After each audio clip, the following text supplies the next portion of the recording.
नमस्कार, मैं अमित कुमार। आप देख रहे हैं संचालक समाचार। 5,000 रुपया आप दे रहे हैं। एक तो कहते हैं विल नज द कॉर्पोरेट हाउस। मैंने नज का हिंदी अनुवाद देखा, कोहनी से धक्का मारना होता है। अब आप कॉर्पोरेट हाउस को कोहनी से धक्का मार के कह रहे हो कि रख लो 5,000 30 दिन से। सर बस 1 मिनट और 30 दिन से डिवाइड करिए, 166 रुपये 66 पैसे।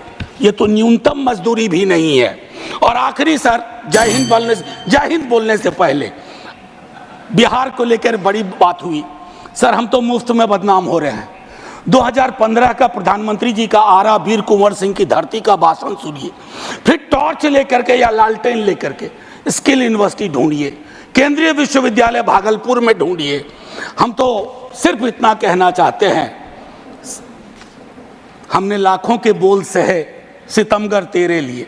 तो मैं सितमगर से आग्रह करूंगा, इन मुद्दों के मद्देनजर बजट को रीलुक दीजिए, बजट को आम आदमी का बजट बनाइए। जय हिंद सर।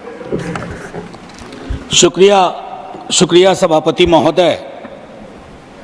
कौन सुनेगा मेरी चाक दामनी का अफसाना, यहां सब लोग अपने अपने पैरहन की बात करते हैं।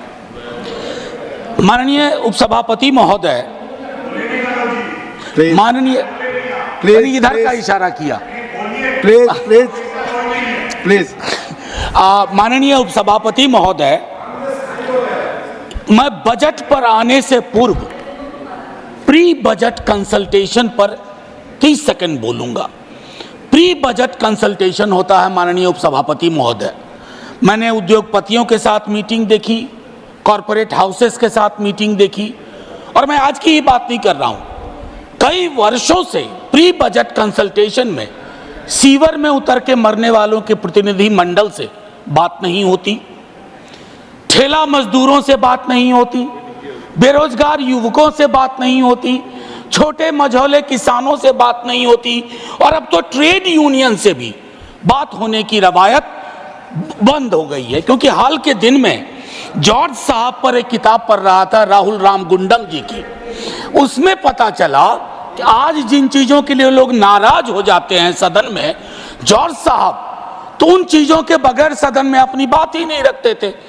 चाहे बिजनेस हाउसेस का नाम लेना हो या इंडस्ट्रियल पॉलिसी की बात हो। मैं ये क्यों कह रहा हूं कि ये मैडम का 7वां बजट है, उनको बहुत बधाइयां मिली। सर 7 साल पुराना तो नहीं हूं, 6ठी बार मैं माननीय वित्त मंत्री जी के समक्ष आर्टिकल 39 क्लॉज सी, और मैं चाहता हूं सब लोग पढ़ें कि हमारा बजट हमारे प्रियम्बल में है, डिग्निटी, जस्टिस, इक्वालिटी।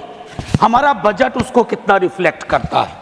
आर्टिकल 39 सी जो कंसंट्रेशन ऑफ वेल्थ की बात करता है माननीय उपसभापति महोदय, कि राज्य की कोशिश होनी चाहिए कि इनकम इनइक्वालिटी इस रूप में ना बढ़े।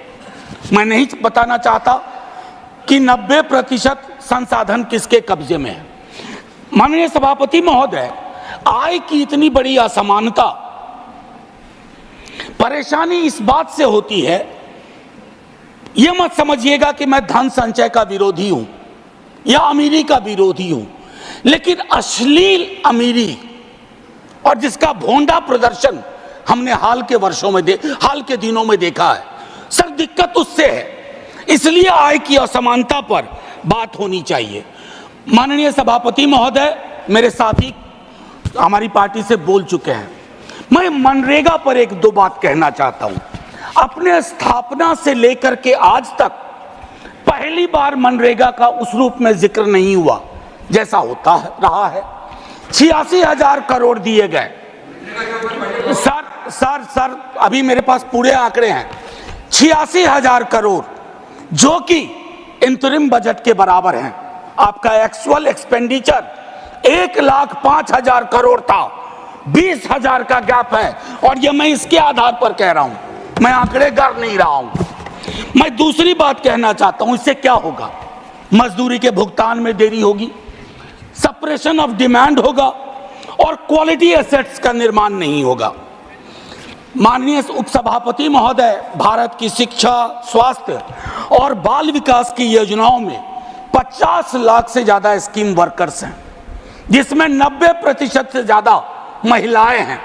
5 वर्षों में उनके मानदेय बढ़ोतरी की कोई कोशिश नहीं हुई है।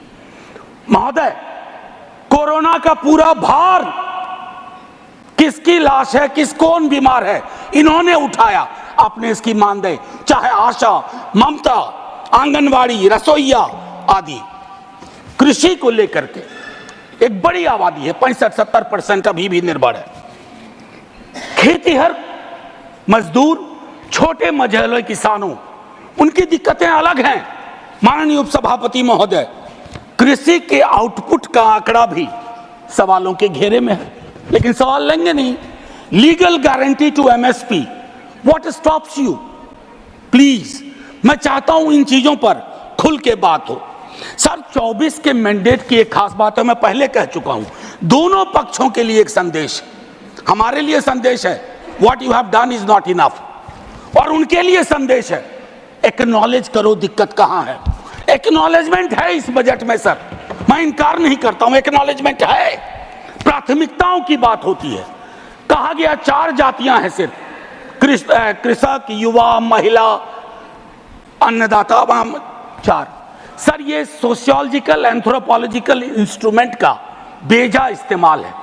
इस देश में जाति हकीकत है सर, 100 दफा बोल चुका हूं, और मैं कह रहा हूं कि जब तक आप जातिगत जनगणना नहीं करवाएंगे, आपकी टारगेट स्पेसिफिक नहीं होगी, आपका बजट मीनिंगलेस होगा, आपकी नीतियां लोगों तक नहीं पहुंचेंगी।